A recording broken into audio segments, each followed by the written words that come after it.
দেশ সুন্দর করার চিন্তা চেষ্টা থাকলেও তাদের কারণে পরিবেশ তৈরি হয় নাই। 5ই আগস্টের পরে এখন সুন্দর একটা দেশ গঠন করার পরিবেশ তৈরি হয়েছে। এই দেশ সুন্দর পরিবেশ তৈরি করার জন্য নিশ্চয়ই আপনারা বোঝেন যে বিগত দিনে নিজের স্বার্থে, দলের স্বার্থে দেশকে অগ্রাধিকার না দিয়ে যা করার তাই করেছে।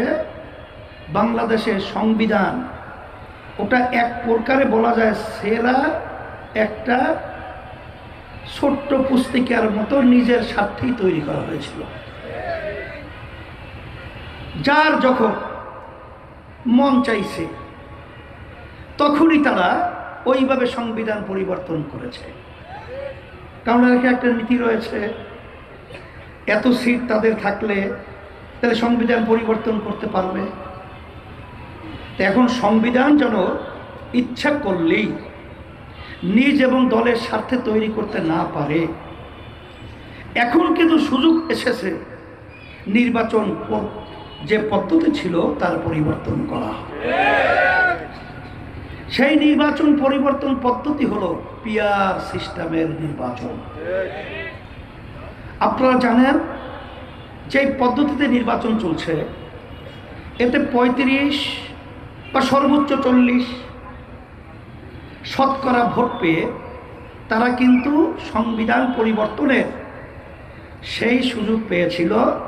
আর 65-60% লোকের কোনো গুরুত্বই এই বর্তমান পদ্ধতিতে আগের যে নির্বাচন হয়েছে দেওয়া হতো না, এবং তাদের মতামতের কোনো গুরুত্ব ছিল না। আর পিআর পদ্ধতির নির্বাচনে প্রতিটা ভোটারের মূল্যায়ন হবে, এবং বারবার ইচ্ছা করলেই এই ফ্যাসিস্ট চরিত্র এককভাবে সংখ্যাগরিষ্ঠ নিয়ে সংসদে যাওয়ার সুযোগ থাকবে না। এর জন্যই এক শ্রেণীর যারা নাকি বিভিন্ন সময় নিজেদের স্বার্থ, দলের স্বার্থকে অগ্রাধিকার দিয়েছে, দেশের স্বার্থকে ভুলুণ্ঠিত করেছে, তারা এই পিআর পদ্ধতি বোঝে না। তারা বলে পিআর পদ্ধতি খায় না, মাথায় দেয়। আমরা বলবো পিআর পদ্ধতি খায়ও না, মাথায়ও দেয় না। পিআর পদ্ধতির মাধ্যমে এই দেশ সুন্দর তৈরি হয়, মানবতার কল্যাণ হয়, মানুষের অধিকার বাস্তবায়ন হয়। আপনার পিআর পদ্ধতি বোঝেন না, তাহলে রাজনীতি করতে আসছেন কেন? আপনাদের রাজনীতি করার অধিকারই তো বাংলার যে সেবেজে থাকতেই পারে না। পিআর পদ্ধতি এটা প্রায় 91টা মতো দেশে এই পিআর পদ্ধতি নির্বাচন চলছে।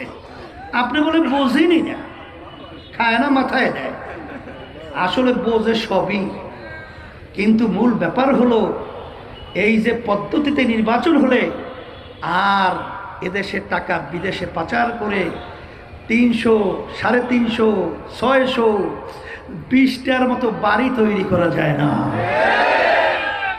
আপনারা কিছুদিন আগে দেখেছেন, প্রথম আলো পত্রিকা এসেছে, সদ্য ভূমিমন্ত্রী আওয়ামী লীগের সময় 3টা দেশে শুধু তার একার বাড়ি পাওয়া গেছে 620টার মতো। তার মূল্য প্রায় 5700 এত কোটি টাকা। এই টাকা কি তার বাপের টাকা?